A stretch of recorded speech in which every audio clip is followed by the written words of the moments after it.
Welcome along, fellow time travelers and strange historians. This time around, we are going to walk from the statue of Diana all the way down to the Biltmore Mansion. I shot this at 6:25 p.m. on January 1st of 2025, and I was in a bit of a rush because I had tickets to tour the mansion at 7 o'clock.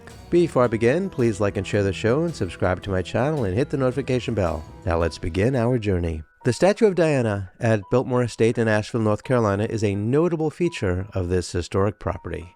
As you may know, the statue of Diana, the Roman goddess of the hunt, is situated on a hill overlooking Biltmore House. This location provides a picturesque setting where the statue can be seen against the backdrop of the estate and the Blue Ridge Mountains, which you can't really see at night. But it is surrounded by a grove of hemlocks, adding to the exclusivity and tranquility of this spot. The current statue is made of marble, replacing an original terracotta version, which was based on a marble statue in the Louvre. The marble version was crafted by H. Winery Apis in the 1970s. Diana is depicted with one of her dogs, symbolizing fidelity or chastity. The original statue was one of many artworks George Vanderbilt purchased for the estate. These artworks were selected to enhance the aesthetic beauty of the landscape, with many of them being sourced from France and Italy in the late 19th century. The choice of Diana aligns with the estate's theme of nature and hunting, given her mythological role as a protector of wild animals and goddess of the hunt. The statue has become one of Biltmore's most famous landmarks, not only for its beauty, but also for its strategic placement that offers one of the best views of the estate. Although the hill where the statue stands was once less frequented due to its steepness, it has become more accessible and known to the public over the years. And it is indeed quite steep, but I am walking at a rather casual pace, as you can tell. I'm actually walking through the grass right now, but there are paths on either side, which were crafted by Frederick Law Olmsted, who is responsible for the landscape architecture of the estate. The design emphasizes natural beauty and scenic views and ease of movement for visitors.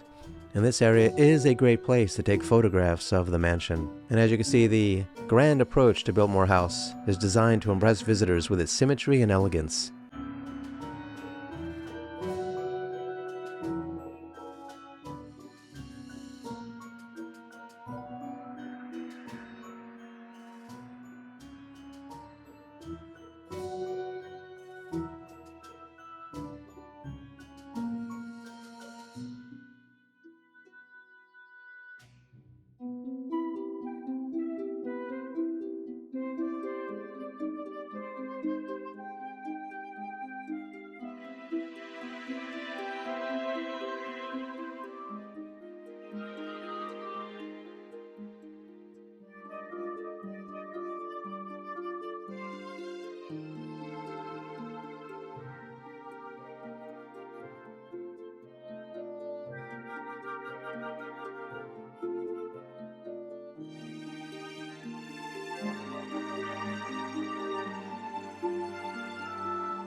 Frederick Law Olmsted, the landscape architect, created a layout where the mansion is approached via a long, straight path lined with trees and flanked by expansive lawns. This esplanade not only leads directly to the mansion, but also frames it beautifully against the backdrop of the Blue Ridge Mountains. Originally, this is where carriages would approach, and they would pulling up to the broad steps of the mansion where guests would disembark. As you can see, the exterior of the Biltmore Mansion is a masterpiece of architecture, embodying the Golden Age's opulence. The mansion's design is primarily in the chateau-esque style, inspired by French Renaissance chateau. This style is characterized by steeply pitched roofs, elaborate detailing, and a blend of Gothic and Renaissance elements. Biltmore House is one of the largest private residences in the United States, with over 178,000 square feet, including 250 rooms, 65 fireplaces, and 43 bathrooms.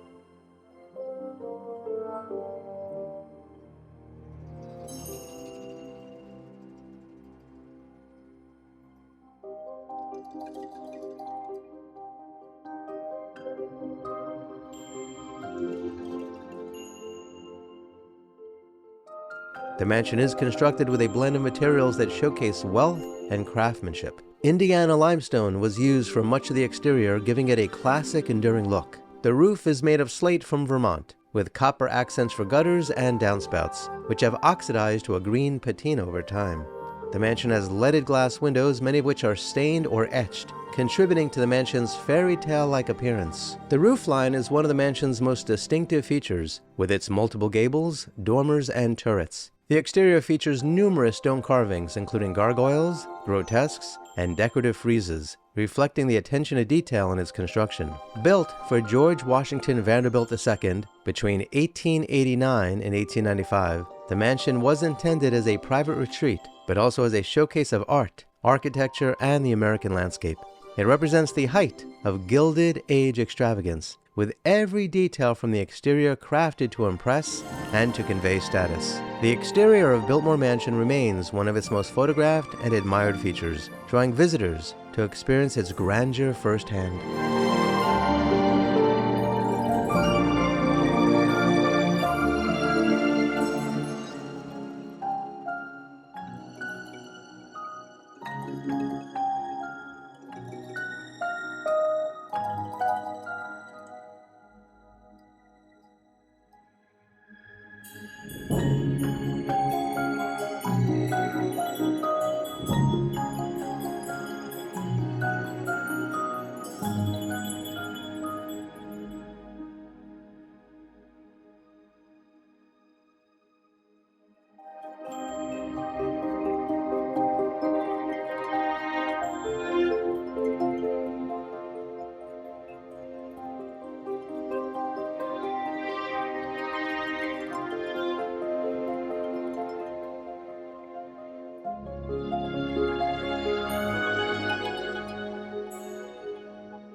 So, what do you think of this walk from the statue of Diana to the exterior of the Biltmore Mansion? Have you ever done this walk? Have you been to the Biltmore estate? Please let me know and share your thoughts in the comments below. Kindly remember to like, share, and subscribe, and hit the notification bell because there will be more videos like this one, and I hope you check those out too.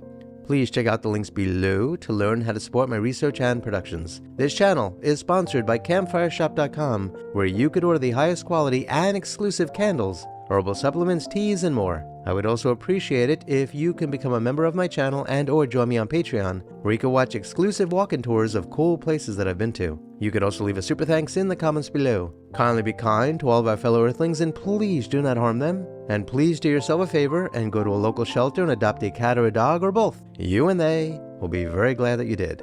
Until next time, I wish you safe travels on all your journeys.